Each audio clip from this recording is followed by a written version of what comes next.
नमस्कार। तो हम सब आपके सामने मैं आशुतोष मिश्रा और दक्ष शर्मा, हम सब आपके सामने एक नई श्रृंखला लेकर आ रहे हैं। तो आज का जो हमारा विषय है वो प्रांतीय भाषाएं हैं। तो मैं पंजाबी भाषा की तरफ से आशुतोष मिश्रा जो स्वयं एक मैथिल हैं, मैथिली भाषा को लेकर, और हमारे उत्तर प्रदेश के दक्ष शर्मा अवधी भाषा से एक एक रचना आप सबके सामने प्रांतीय भाषाओं की लेकर आ रहे हैं। तो मैं आशुतोष मिश्रा जी से निवेदन करता हूं कि वो एक मैथिली रचना हम सबसे साझा करें। तो हमरा सबके संगे छथि आशुतोष मिश्रा, एकटा मैथिली कविता सुनल जाओ। नमस्कार अपने सबके, अहाँ सबके समक्ष हम उपस्थित छी एकटा मैथिली कविता लऽ के, जकर शीर्षक अछि आसिन। एकर रचयिता छथि चंद्रनाथ मिश्र अमर।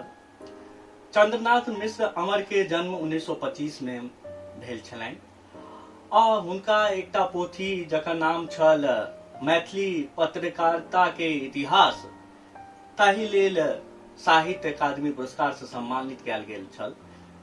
ई बात छी 1983 के।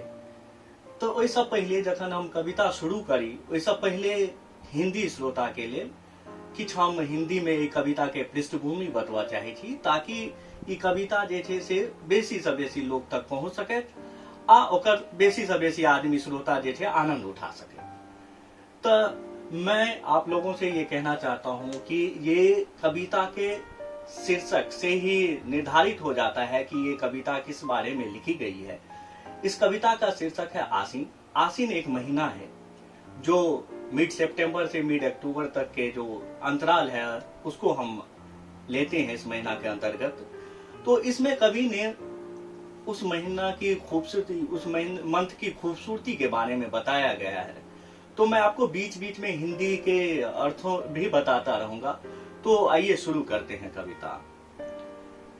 आयल आसिन मास मनोरम, उमड़ल नव नव आस, अति मंद मंद बहि रहल पवन, पवनक गति पर श्यामल श्यामल मृदु शस्य राशि अछि झूमि रहल, झुकि झुकि धरनीक पद चूमि रहल, से बुझि पड़े जे प्रकृति पहिर चटहरित वसन, लटपट चंचल संकित मन, पंकिल पथ पर पद बढ़ि रहल निरंतर, क्रम पर क्रम चलि रहल, दूर तर प्रियतम मृग मुख अरुणिम प्रभ, उमड़ल अंतर मन में मधुर मधुर आनंदक पूर्वाभास, आयल आसिन मास मनोरम, उमड़ल नव नव आस।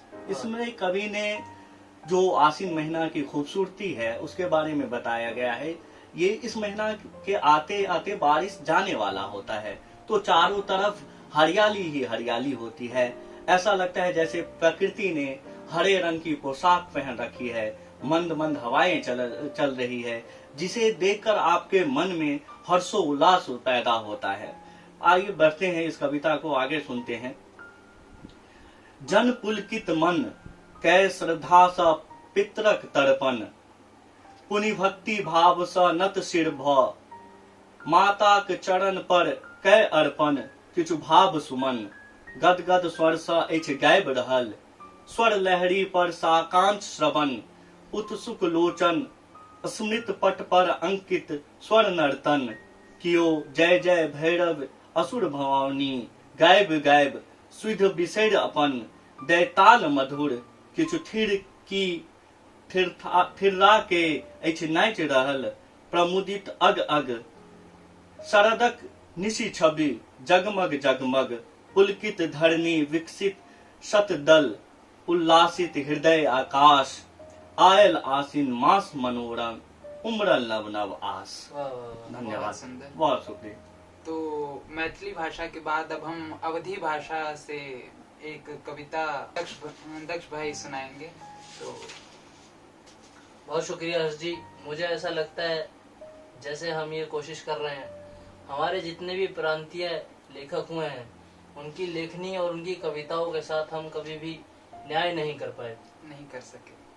क्योंकि उनके कविताओं को और उनकी लेख को जितनी कीर्ति और यश मिलना चाहिए था, जिसके वो हकदार थे, वो अभी तक नहीं मिला। मैं शुक्रगुजार हूँ अमरेंद्र नाथ त्रिपाठी जी का, जिन्होंने सभी अवधि कविताओं को इस किताब में संकलित किया है। और इसी कड़ी में आज एक कविता मैं आपके साथ साझा करने जा रहा हूँ, जिस कविता को हरिश्चंद्र पांडे सरल जी ने लिखा है। इस कविता का शीर्षक है एक तलैया मोरे गाँव। वाह। इस कविता में कवि एक तालाब की बात कर रहे हैं, जो तालाब बिना किसी भेदभाव के सभी की सेवा कर रहा है। तो आइए ये कविता पढ़ते हैं। एक तलैया मोरे गाँव, नाव न जाने जात न पूछे, नाव न जाने जात न पूछे, गगरी एक ना फेरत छूछे, ऊंच नीच बिन चीन्हे जाने, वाह। बस धोवे धुरियावे पाँव, एक तलैया मोरे गाँव। बकरी शेर सुअरो गैया, बकरी शेर सुअरो गैया, पिए बाज पीवे गोरैया, सभी के एक घाट पिलावे, सभी के एक घाट पियावे, हर पियासी का देवे छाँव, एक तलैया मोरे गाँव।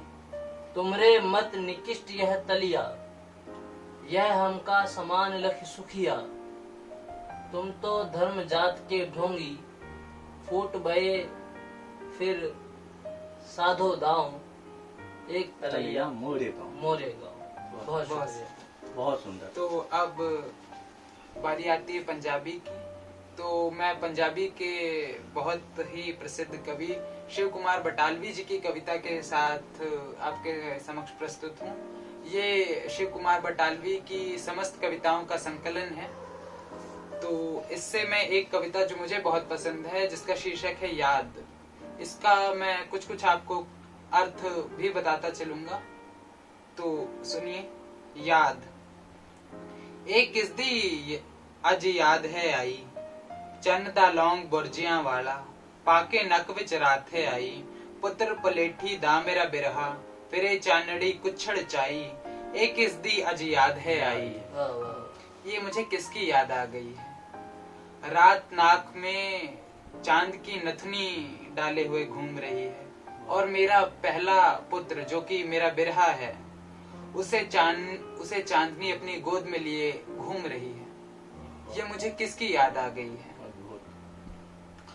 उड़ते हुए बादलों के एक खंडहर में एक मकड़ी, चांद की एक मकड़ी है, जो कि भूखी है और टुकुर टुकुर देखते हुए तारों को टकटकी लगाए हुए देख रही है और रेशम का एक जाल बिछाती है। ये मुझे किसकी याद आ गई है। इसे पंजाबी में भी सुनिए। उड़ते बदला दा एक खंडर, विच चन्ने दी मकड़ी बैठी, बिट बिट वेखे भुखी पानी, तारियां वल्ले नीज लगाई, रेशमा दा एक जाल बिछाई, एक किस दी अज याद है आई। उफुक, यहाँ पर उफुक शब्द का ही प्रयोग किया गया है। तो उफुक जैसे एक सोने की मुंदरी, अंगूठी, और उस अंगूठी में जड़ा हुआ जो नगीना है वो चांद है। वो ये अंगूठी जैसे कि आसमानों ने धरती के लिए भेजी है, लेकिन ये धरती के लिए एक छोटी पड़ गई है। ये अंगूठी का आकार जो है धरती की उंगलियों के लिए बहुत छोटा है, और ये सारा कुछ जो है ये व्यर्थ हो चुका है। ये जितनी कोशिशें थी, ये जितना ये अंगूठी है, ये पूरी तरीके से व्यर्थ निकल चुकी है। और ये मुझे किसकी याद आ गई है। उफुक जिवें सोने दी मुंदरी, चंद जिवें विच सुच्चा थेवा, धरती नू अज गगना भेजी, पर धरती दे मेच ना आई, व्यथा सारी गई कढ़ाई, एक किस दी अज याद है आई। रात जैसे कोई पनिहारन, जिसने बादलों का फटा हुआ एक कपड़ा अपने ऊपर, अपने तन पर डाल रखा है। चुक्की चन्न दी चिब्बी गागर, उसने चांद की चपटी गगरी अपने सर पे रखी हुई है, और वो धरती के कुएं पर पानी भरने के लिए चली गई है। उसे, और कैसी बेचारी है कि उसे उल्टे पांव वापस आना पड़ रहा है। ये मुझे किसकी याद आ गई है। रात जिवें कोई कुड़ी चियोरी, पा बदलादा पाटा चग्गा, चुक्की चन्न दी चिब्बी गागर, तरती दे खूहे ते आई, टुरे विचारी ऊंदी पाई, एक इस दी अज याद है आई। वाह वाह, क्या बात। अंबर दे अज कलरी थे ते, तारे जीकण रुलदे ठीकर, चन्न किसे फक्कर दी देरी, विच रश्मा दा मेला लगा, पीड़ मेरी अज वेखण आई, एक इस दी अज याद है आई। अंबर की पथरीली जमीन, बंजर जमीन पे जैसे तारों के छोटे छोटे कंकर हैं पड़े हुए हैं, और चांद किसी फकीर की दहलीज पे आ गया है जहां पर रेशम का मेला लगा दिया है चांदनी से। वाह। और मेरी पीड़ा इस मेले को देखने के लिए आ गई है। ये मुझे किसकी याद आ गई है। एक इस दी अज याद है आई, चंद लौंग बुरजियां वाला, पाके नक विच रात है आई, पुत्र पलेठी दा मेरा बिरहा, फिरे चानड़ी कुछड़ चाई, एक इस दी अज याद है आई। वाह। नाक में चांद की नथनी पहनकर रात घूम रही है, और मेरा बिरह जो कि मेरा पहला पुत्र है, उसे रात अपनी गोद में लिए घूम रही है। मुझे किसकी याद आ गई है। वाह। तो ये थी शिव कुमार जी की कविता, और प्रांतीय भाषाओं को सामने लाने की हमारा ये जो प्रयास था। यदि ये आपको अच्छा लगा हो तो हमें अवश्य बताएं, और अगर जाहिर बात है कि हम सभी से कुछ ना कुछ गलतियां अवश्य हुई होंगी। बिल्कुल, अवश्य। अगर कोई गलती आपको ध्यान में आती है और अपना महत्वपूर्ण सुझाव, प्रतिक्रिया, सुझाव, अपनी प्रतिक्रियाएं अवश्य भेजें हम तक। और इस कड़ी में अगर आप और भी वीडियोस देखना चाहते हैं तो आप हमें जरूर बताएं। बिल्कुल। हम जरूर इकट्ठा होकर कुछ और भी रचनाएं आपसे साझा करेंगे। आप सभी का धन्यवाद। धन्यवाद।